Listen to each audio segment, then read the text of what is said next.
Hi there. आज हम verbs की पार्ट वन देखेंगे। वर्ब्स से पहले मैं आपको already is M R was were जो मेरे लिंकिंग और हेल्पिंग वर्ब्स है वो मैं पढ़ा चुका हूँ। उसके अलावा मैंने मॉडल वर्ब्स के लिए अलग से स्लाइड बनाई है जिसे हम can, could, may, might, will, shall जो हमारे मॉडल वर्ब्स हैं उसके लिए अलग से है। तो इसमें मैं आपको इन्फिनेटिव और जेरंड पढ़ाऊंगा, राइट? ओके। सो आपको सिंगुलर और प्लूरल नाउन तो पता ही होंगे, तो उससे ही मैं आपको कोरिलेट करके सिंगुलर प्लूरल वर्ब बताऊंगा। तो सिंगुलर नाउन में क्या होता है, अगर एक लड़का है तो बॉय बोलोगे, और प्लूरल मतलब एक से ज्यादा तो बॉयज बोलोगे। बॉय में एस लगा दोगे, तो प्लूरल में आप क्या करते हो, एस लगाते हो, सिंगुलर में नहीं लगाते हो। ये नाउन का केस है। वर्ब के केस में उल्टा हो जाता है। वर्ब के केस में आप सिंगुलर में एस लगाते हो, जैसे नाउन में आप प्लूरल में एस लगा रहे थे, सिंगुलर वर्ब में आप वर्ब में एस लगाते हो। जैसे ही मतलब एक जना, तो स्पीक मेरा वर्ब है तो आप सिंगुलर में एस लगा दो, ही स्पीक्स। तो ही, शी, इट या किसी के भी नाम के आगे आप सिंगुलर वर्ब यूज करते हो। प्लूरल में आप क्या करते हो, एस नहीं लगाते हो। नाउन में तो आप प्लूरल में एस लगाते थे, वर्ब में आप प्लूरल में आप एस नहीं लगाओगे। तो दे मतलब काफी ज्यादा लोग, तो they speak, you speak, we speak.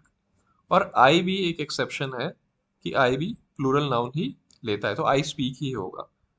So I right होगा, आई राइट्स नहीं होगा। ओके। अब सिंगुलर में भी थोड़ा सा डिस्टिंग्विश करना पड़ेगा आपको कि सिंगुलर दिखाने के लिए एस भी लगता है और ई एस भी लगता है। तो ई एस कहाँ कहाँ लगता है वो बहुत इजी है, वो मैं आपको बता देता हूँ। सो जब भी आपकी वर्ब की ending S H, C H, X, S, O, Z इनसे होगी, तब वर्ब में आप क्या करोगे, सिंगुलर दिखाने के लिए आप ई एस लगाओगे। जैसे ही स्प्लैशेस, दे स्प्लैश। ही वॉचेस, जैसे सी एच से एंडिंग हो रही है, they watch. He fixes, they fix. She misses, they miss. He does, do में, डू में ओ की एंडिंग है ना, he does, they do. He buzzes, they buzz. तो ये आपको क्लियर हो गया होगा कि ई एस कहाँ लगेगा। और आपको नॉर्मल एस इन सब के अलावा, ये जो मैंने छह लिखे हैं एंडिंग आपकी वर्ब की, S S, C H, X, S, O, Z, इनके अलावा अलावा अगर आपकी वर्ब की एंडिंग हो रही है तो वो नॉर्मल एस ही लेगा। जैसे he speaks, he sings, she likes. अब है फॉर्म्स ऑफ वर्ब। वर्ब की फॉर्म्स है, जैसे first form, second form past tense में। वर्ब की थर्ड फॉर्म पास्ट पार्टिसिपल बोलते हैं उसे, हैज, हैव, हैड के साथ यूज होती है। और वर्ब की fourth form ING. So do present tense में, डिड पास्ट टेंस में, डन वर्ब की थर्ड फॉर्म पास्ट पार्टिसिपल और doing. Write, wrote, written, writing. Put की फॉर्म मतलब V1, V2, V3 में सेम ही रहती है, पुट, पुट, पुट और फिर putting. Read, read, read, reading. Come, came, come, coming. तो ये ऐसी जो स्टडी मटेरियल वाला सेक्शन है हमारा, उसमें आप बहुत अच्छे से देख सकते हो। मैंने जो कॉमन वर्ब्स की जो फॉर्म है वो मैंने शेयर कर रखी है पीडीएफ में, तो आप उसे डाउनलोड कर सकते हो वहां पे जाके। ओके। अब देख लेते हैं finite versus non finite verbs. Finite का मतलब है जिसे आप काउंट कर सकते हो, नॉन फाइनाइट मतलब जो काउंटेबल नहीं है। अब वर्ब्स में इसका कैसा रिलेशन है, जैसे आई वांट टू प्ले, तो आई प्लूरल वर्ब लेता है, तो उसके हिसाब से जो मेरी वांट की वर्ब की फर्स्ट फॉर्म है वो वांट ही रहेगी, उसमें एस नहीं लगेगा। So I want to play. He wants to play, he singular है, तो ही वांट्स टू प्ले, तो वांट में एस लग गया। You want to play, you plural है, दे वांट टू प्ले। तो मेरे सब्जेक्ट के हिसाब से, सब्जेक्ट हमेशा एक्शन करता है और एक्शन किसी ऑब्जेक्ट पे होता है, अगर किसी को कंफ्यूजन है। सो मेरे सब्जेक्ट के हिसाब से मेरा वर्ब बदल रहा है, कभी वांट हो रहा है, कभी वांट्स हो रहा है। तो ये क्या है, ये फाइनाइट है, ये सब्जेक्ट के हिसाब से बदल रहा है। पर अगर आप अंडरलाइंड उसमें देखो, to play, to play, to play, ये क्या है, ये नॉन फाइनाइट वर्ब में आएगा, चाहे सिंगुलर हो चाहे प्लूरल हो, ये वर्ब ऐसे का ऐसा ही रहेगा। तो ये फाइनाइट और नॉन फाइनाइट वर्ब्स में डिफरेंस है। मैं एक बार दोबारा बता देता हूँ। सब्जेक्ट के हिसाब से अगर मेरा वर्ब बदलता है तो फाइनाइट वर्ब्स में आता है। नॉन फाइनाइट वर्ब सब्जेक्ट के हिसाब से नहीं बदलते, जैसे आप देख रहे हो एग्जाम्पल में, to play, to play, to play जो भी अंडरलाइंड है, ये सब्जेक्ट के हिसाब से नहीं बदल रहा है, चाहे ही से यूज करो सिंगुलर के साथ या दे के साथ यूज करो प्लूरल के साथ। ओके।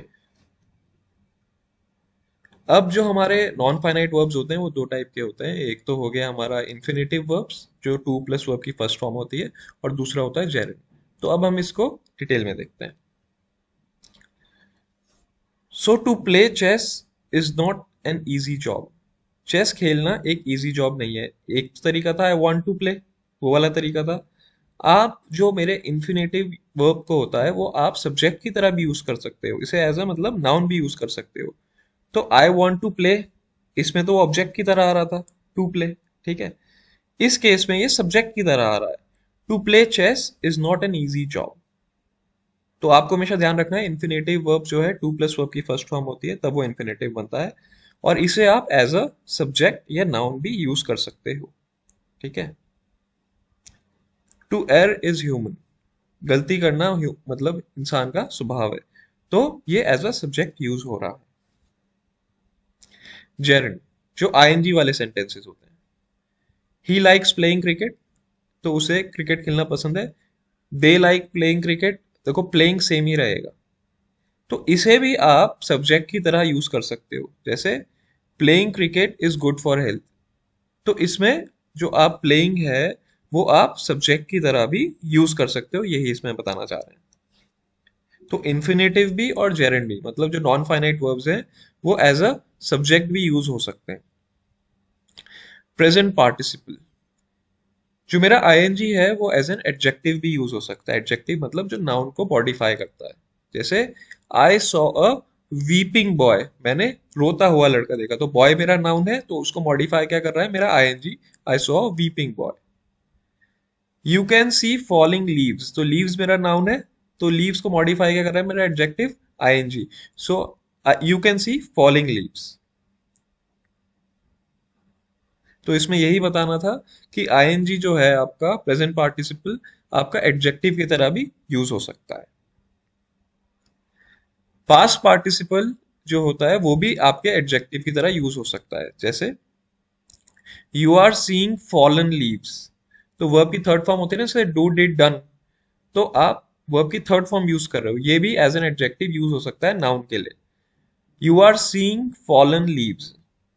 जैसे एजुकेटेड पेरेंट्स, तो पेरेंट्स मेरा नाउन है, उसका जो वर्ब की थर्ड फॉर्म क्या है, उसके जो मॉडिफाई कर रहा है एडजेक्टिव एजुकेटेड।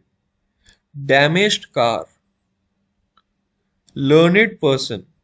तो ये सब अलग अलग तरीके हैं जो वर्ब यूज हो सकते हैं। बहुत ज्यादा टेक्निकलिटी में जाने की जरूरत नहीं है, it's just that I want to make you aware about these things, ताकि आप एक नॉलेजेबल पर्सन बने। And I don't want to withhold any information की जो मुझे पता है, मैं आपसे सब चीज शेयर करना चाहता हूँ। So thanks for your time. अभी वर्ब पार्ट 2 भी आ रहा है, सो इसको पहले आप ध्यान से समझ लीजिए, फिर हम वर्ब पार्ट 2 पे आप जाते हैं। Thank you.